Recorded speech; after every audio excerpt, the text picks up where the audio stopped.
वडील वारले. वडील कुणाच्याही लहान वयात आई वडील जाऊ नये बरं. प्रचंड दुःखामध्ये प्रचंड त्रासामध्ये त्या आईनं त्या बाळाला वाढवलं, लहानचं मोठं केलं.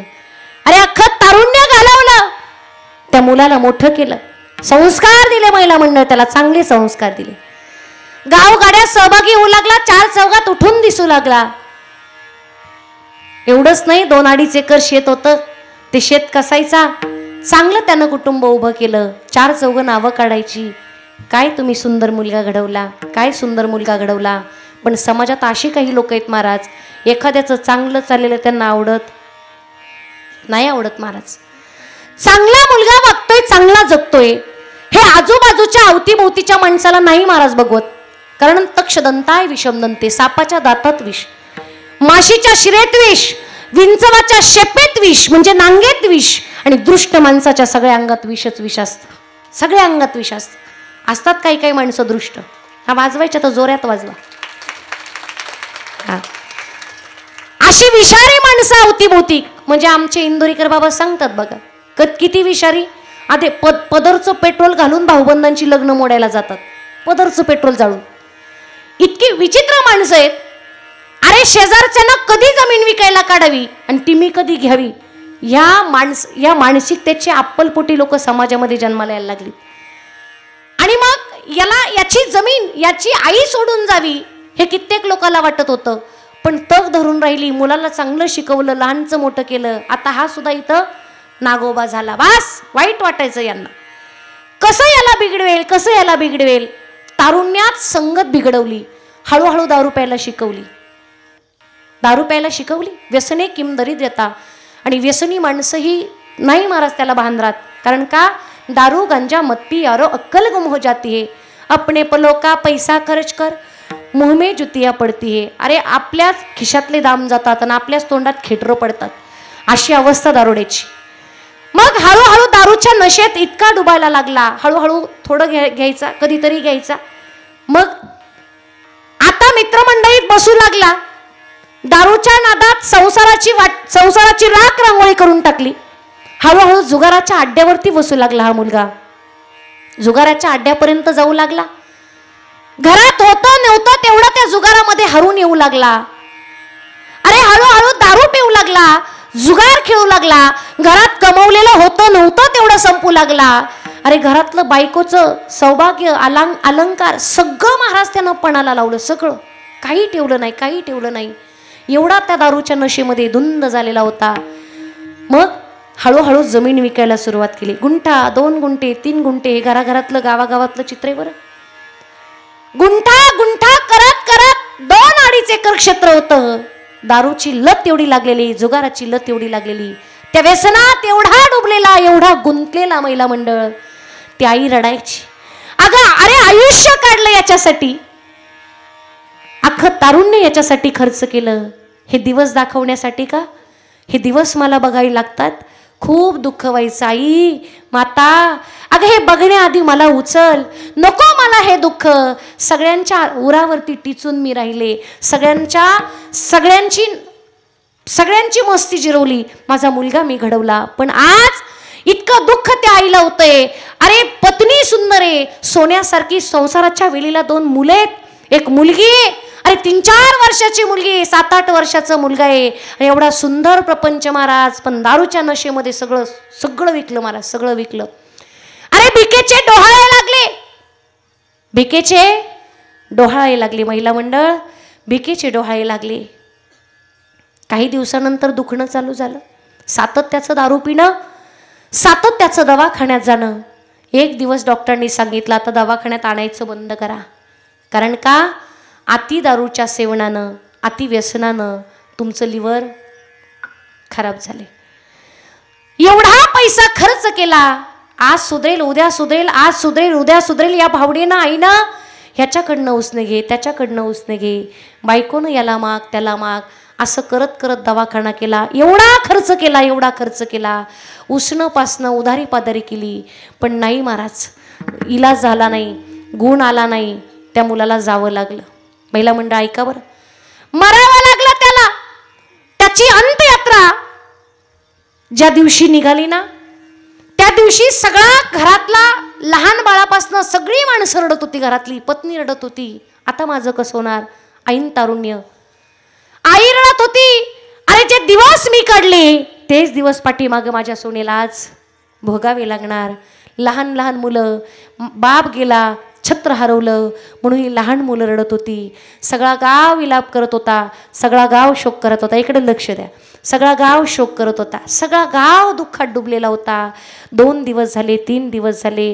याच्या जाण्यानं गावातली माणसं तुमच्याकडे देतात का भाकरी भाजी आणून? ज्याच्या घरातली माणसं गेली त्याच्या घरात. हो, अरे एवढा कर्जाचा डोंगर आहे, खाण्यापिण्याला घरात काही नाही, एक अवस्था येऊन पोचलेली आहे. आज मात्र प्रत्येकानं गावातनं भाकरी आणून दिली होती. आज मात्र या 2-3 दिवसामध्ये प्रत्येकानं गावामध्ये गावातल्या प्रत्येकानं थोडं थोडं थोडं थोडं आणून दिलं होतं. घरात ती मुलं मिटक्या मारत मारत खात होती. 2 दिवस झाले, 3 दिवस झाले, अजून 10वा झालेला नव्हता. 4-5 दिवस झाले. ह्या 4-5 दिवसात महिला माता भगिनींनो अनेकांनी घरी यायचे, कोणीतरी काहीतरी आणून द्यायचं. लहान मुलं पोट भरून खात होते. 5वा-6वा दिवस उगवला, आता मात्र कोणी काही आणून देत नव्हतं. या 4-5 दिवसामध्ये जास्तीच आलेलं होतं ना, ती आजी ते वाळवत होती. या 5-6 दिवसात आलेलं जास्तीच आलेलं ते वाळवत होती, कारण पुढची परिस्थिती तिला माहिती होती. महिला म्हणून पुढची परिस्थिती माहिती होती. पुढच्या 2-3-4 दिवसाची व्यवस्था झाली होती. या 2-3 दिवसाची व्यवस्था झाली होती. अरे पाण्यामध्ये ते कोरके असतील, त्या कडक भाकरी असतील, त्या भिजवाव्यात, लेकरा बाळांना खाऊ घालाव्यात.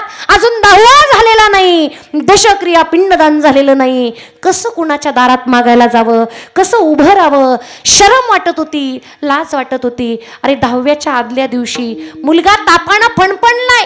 अरे 2 दिवसाचे शिळे तुकडे त्यानं खाल्ले, तापानं एवढा फणफणलाय. आईला म्हणायचं, आई आई पोटात दुखतंय ग, आई पोटात दुखतंय. त्या आईनं पदरानं डोळे पुसावे. आईला माहिती होतं, अरे 2-3 दिवसाच्या शिळ्या भाकरी माझ्या दाद्यानं खाल्ल्याय. अरे 8-9 वर्षाचं ते बाळ शिळ्या पाक्या भाकरी खाल्ल्याय. बुरशी आलेलं अन्न त्यानं खाल्लंय. का पोटात दुखणार नाही, का त्याला आजार होणार नाही, आईला माहिती होतं. बळच त्याला समजावत होती. बाळ रडत होतं. अरे इतका फणफणला, इतका फणफणला, रात्रभर तापानं फणफणलेला.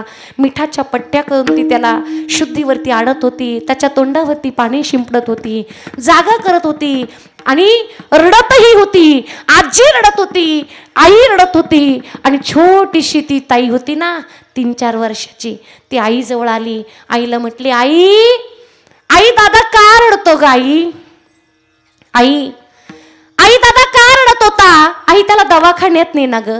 आई त्याचं पोट का दुखत होतं? आई काय सांगावं त्या येवल्याशा लेकीला, काय सांगावं त्या आईनं, काय कळणार आहे त्या लेकीला? त्या मुलीनं म्हणावं, आई आई दादा का रडतोय? अगरे पोटात अन्न नाही म्हणून तो रडतोय. कसं बोलावं, कसं सांगावं? त्यावेळी आजीनं सांगितलं, बाळ अगं त्याला भूक लागली ना, म्हणून त्याला बेशुद्ध अवस्था प्राप्त झाली. अगं म्हणून तो बेशुद्ध झालाय, म्हणून तो बोलत नाही, म्हणून तो रडतोय. ती ताई बोलती, आजी आपला दादा मरणार का ग? आजी आजी आपला दादा मरणार आहे का ग? आजी म्हटली, बाळ नको ग असं बोलू. अगं छोटासा आपला दादा आहे, अगं तोच आपला आयुष्याचा तारा आहे, तोच आपलं आयुष्य निभावून नेणार आहे. आपल्या तिघींचं भविष्य दादाच आहे ग. नको असं बोलू चिमणे, नको असं बोलू ताई. मग न राहून छोटीशी ती ताई म्हणते, आजी आपला दाद्या मेला असता तर बरं झालं असतं ना ग. आपला दाद्या मेला असता तर बरं झालं असतं ना. का? अगं तो मेला, जसं बाबा मेला तर 4 दिवस गावानं भाकरी आणून दिल्या. दादा मेला ना, परत गाव भाकरी आणून देईल, परत पोटभर खायला मिळेल नाही. आजी अरे काय काय एखाद्याच्या घरावरती परिस्थिती येते. माणसं जिवंत आहे ना, मेल्यानंतर कौतुक करण्यापेक्षा माणसं जिवंत आहे तोवर माणुसकी नावाची गोष्ट ठेवा, तोवर प्रेम करा, आपले पण ठेवा. काही बरोबर येणार नाही महाराज. काय येणार आहे बरोबर? येणार आहे काय येणार आहे का? अरे कसं दातृत्व असावं. काल तर मी म्हणेल भगवान परमात्मा स्वतः आसनावरती उठून बसला असेल आणि स्वर्गाची दारं त्यानं उघडी केली असेल आणि स्वर्गात जल्लोष झाला असेल. कारण का? अरे आमच्या भारताचं रत्न रतन टाटाजी हे काल भगवान परमात्म्याच्या घरी गेले. फार फार मोठा उत्सव, फार मोठा जल्लोष काल स्वर्गात झाला असावा. कारण का, अरे एवढं दातृत्व आणि व्यक्तिमत्व, फक्त आणि फक्त समाजासाठी जगणारं व्यक्तिमत्व. अनेक लोक आलेत महाराज, अनेक लोक आलेत, अनेक लोक होऊन गेलेत, अनेक लोक येतीलही, पण असं व्यक्तिमत्व पुन्हा होणार नाही महाराज, असं होणार नाही. म्हणून दातृत्व असलं पाहिजे, देण्याची हिंमत असली पाहिजे. कारण दोनच गोष्टी आपण करू शकतो, एक तर देऊन जाऊ शकतो, नाही तर ठेवून जाऊ शकतो. काय करायचंय मग? देऊन जायचं का ठेवून जायचं? ठेवून तर असंही जाणार आहे, नेता थोडी येणार आहे. नेता येतं असतं तर टाटा बाटा अंबानी यांनी गठोडी बांधून नेले असते ना, नेले असते की नाही? अरे नेता येत नाही म्हणून देता आलं पाहिजे. देणाऱ्यानं देत जावे, घेणाऱ्याने आणि देत घेता घेता देणाऱ्याचे. बघा आपली वृत्ती कशी, देणाऱ्याचे हात घ्यावेत तर आतून गुदगुल्या झाल्या म्हणताना देणाऱ्याचे हात घ्याव्याचा अर्थ असा आहे. खरंच भाग्यवान आपण माणसं आहोत. एक साहित्यकार फार मोठं, फार उंचीचं नाव गदी माडगुळकर यांचं गाव हे. किती भाग्यवान आपण माणसं आहोत, एवढे मोठे साहित्यिक आपल्या गावात जन्माला आले, एवढं मोठं रत्न आपल्या गावात जन्माला आलं. मग या वाक्याचा खरा अर्थ काय? देणाऱ्यानं देत जावं, घेणाऱ्यानं घेत जावं, घेता घेता देणाऱ्याचे हात घ्यावे याचा अर्थ असा आहे. त्याचे हात ओरबडून नाही घ्यावे, त्याचं सगळं ओढून नाही घ्यावं. देण्याची त्याची जी वृत्ती ना, त्याच्या हातांची ती वृत्ती आपण आपलीशी करावी आणि आपण पण द्यायला शिकावं, हा भाव त्याचा आहे. आणि म्हणून माणूस म्हणून जगता आलं पाहिजे, माणूस म्हणून जीवन जगा, जेणेकरून गेल्यानंतर आपल्याला शिल्लक राहता येईल. तुका म्हणे का मरणेची सरे, उत्तमाची उरे किरती मागे, उत्तमाची उरे किरती मागे, रती माईका दुःखाची जनिती. का म्हणे का मरणेची सरे आणि उत्तमची उरे कीर्ती मागे. अरे गेल्यानंतर शिल्लक राहता आलं पाहिजे, गेल्यानंतरही या तुमचं माझं नाव निघलं पाहिजे, असं कर्तृत्व आपलं असलं पाहिजे, असं व्यक्तिमत्व आपलं. व्यक्ती निघून जातात पण व्यक्तिमत्व शिल्लक राहतं. मरण आदे सावध व्हावे, जन्म घालून वाया, जन्म घालून वाया, जन्म वाया घालू नका. कारण नर करणी करे सो नरका नारायण हो जावे. नरानं कर्तृत्व करायचं ठरवलं ना तर नरात नारायण बनण्याची ताकद आहे. आता इथं बसलेल्या नारायणी म्हणतील, महाराज नरानं कर्म केलं तर होईल ना, मग नारायणीचं काय त्याच्यात? बरोबर ना? आमचं काय, इकडे पुरुष मंडळी बघतील कर्म करायचं, आमचं काय रांधा वाडा नुष्टी असंच का? नाही महाराज. अरे एका आईनं स्वराज्याचं स्वप्न पाहिलं, सुंदर स्वप्न पाहिलं आणि तिनं ते साकार करून दाखवलं.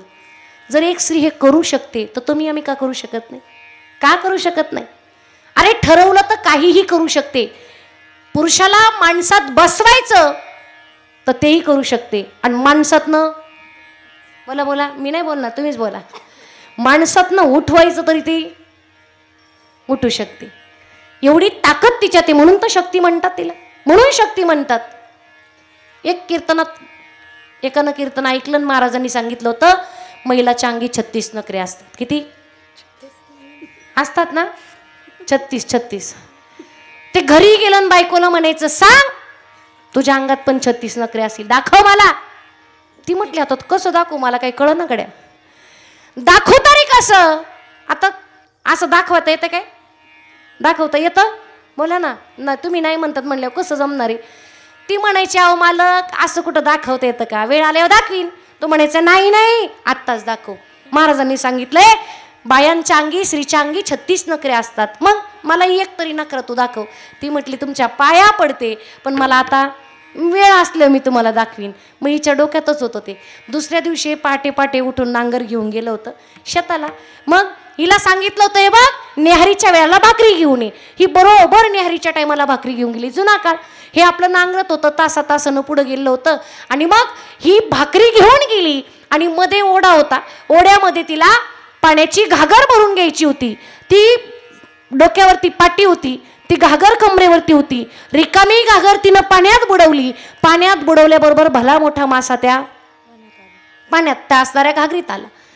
तो मासा तिनं तसाच ठेवला. तिच्या लक्षात आलं यांना एक नखरा आज दाखवितेच, आज काही सोडत नाही म्हणे. एक नखरा दाखवते, काल एवढं डोकं पिकवलं ना, एक नखरा दाखवते आणि हे नांगरत होतं त्याच्या सर्जा राजा म्हणत म्हणत जोरजोरात ओरडत नांगरत होतं त्याच्या तालातच. आणि मग ही भाकरी घेऊन गेली, बरोबर तासानं त्याच्या पाठी गेली आणि तो जिथं नांगरत होता त्याच्याजवळ गुपचूप गेली.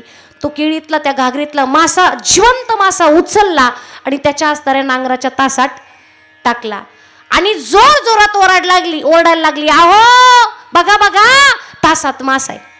आता ह्या नाही मागं पाहिलं काय दिसलं, याला मासा दिसला की नाही त्याला. आता हा आडमुठाच गडी होता. यानं पटकन तो मासा पकडला आणि तिला म्हटला टाक त्या घागरीमध्ये. तिनं उचलला आणि परत तो घागरीत टाकला आणि त्यानं सांगितले, बघ मी आता काही जेवण करत नाही, संध्याकाळी लवकर घरला येतो, कारण माझ्या आवडतीचं जेवण आज काय सापडला होता, मासा. आता हे पक्क खाणारच होतं. हा मासा तिनं घेतला आणि मालकानं सांगितल्याप्रमाणे घरी निघाली. मालकानं सांगितलं होतं, हे बघ रोजपेक्षा लवकर येणार आहे, माझ्या आवडीची भाजी आहे, पटकन करून ठेव, तुला चांगली चव, तुझ्या हाताला चांगली चव आहे आणि मग मी लवकर येतो. एवढा उत्साहानं तो तिला सांगत होता. ती म्हटली, फकड्या तू येस घरी, आता तुला बघते मी. मग ही जाता जाता तिनं परत ते पाणी ओतून दिलं. ती असणारी घागरीतलं पाणी ओतलं म्हणजे मासा सुद्धा निघून गेला. घरी आली, नेहमीप्रमाणे आपलं शुद्ध शाकाहारी जेवण बनवलं. हे संध्याकाळी लवकर घरी आलं, कारण काय त्याला ओढ लागली होती, सकाळपासून जेवलेला नव्हता, आवडतीचा बेत होणार होता. काही माणसं महाराज लय हापपलेले असतात, काय खातील आणि काय नाही, काय खावं महाराज कळायला तर पाहिजे ना. एक सांगू, जो जीव ओठानं पाणी पितो ना त्यानं शुद्ध शाकाहार घ्यावा, आणि जो जीव जिभानं पाणी पितो, जीभ कळते ना, जिभेनं. आपल्या गावात अजून कोण जिभानं पाणी पितोय बघा. हां, मग ओठानं पाणी पिणाऱ्या जीवानं कधीही शाकाहार घ्यायचा, मांसाहार घ्यायचा नाही, शाकाहारच घ्यायचा. शुद्ध शाकाहार घ्यावा, कारण चांगला आहार येतो, शरीर चांगलं राहतं, आरोग्य चांगलं राहतं. म्हणून बायकोनं त्याला जेवणाचा बेत केला. हे त्यानं तोंड हातपाय धुतले, पटकन येऊन बसला. म्हटलं, अगं ये लवकर वाढ, भूक लागली. हिनं जेवण आणलं, ताट वाढून आणलं आणि यानं ताटात जे पाहिजे ते भेटलं नाही. याला लय राग आला.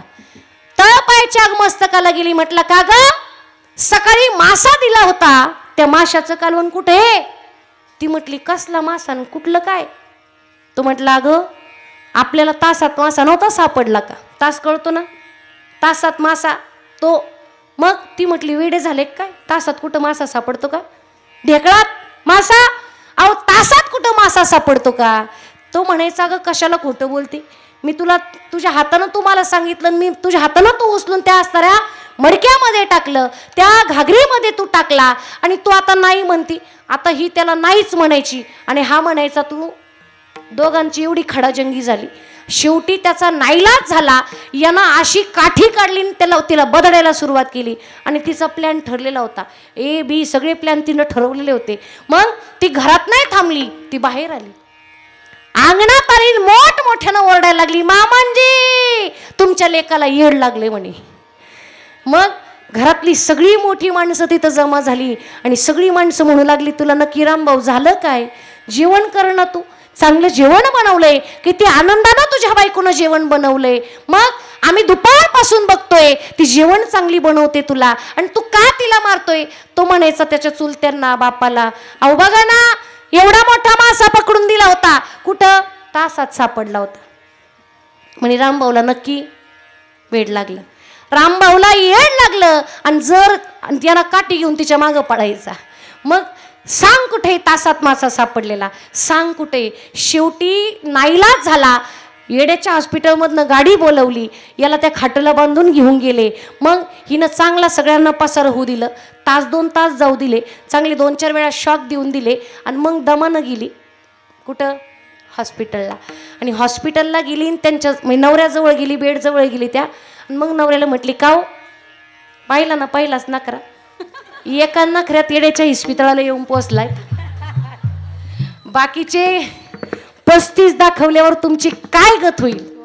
हा, म्हणून नारी निंदा मत करू यारो, नारी हे रतन की खान, जिस नारी से पैदा हुए. आणि म्हणून स्त्री ही अनन्य साधारण शक्ती महाराज. स्त्रीनं ठरवलं तर ती काही करू शकते.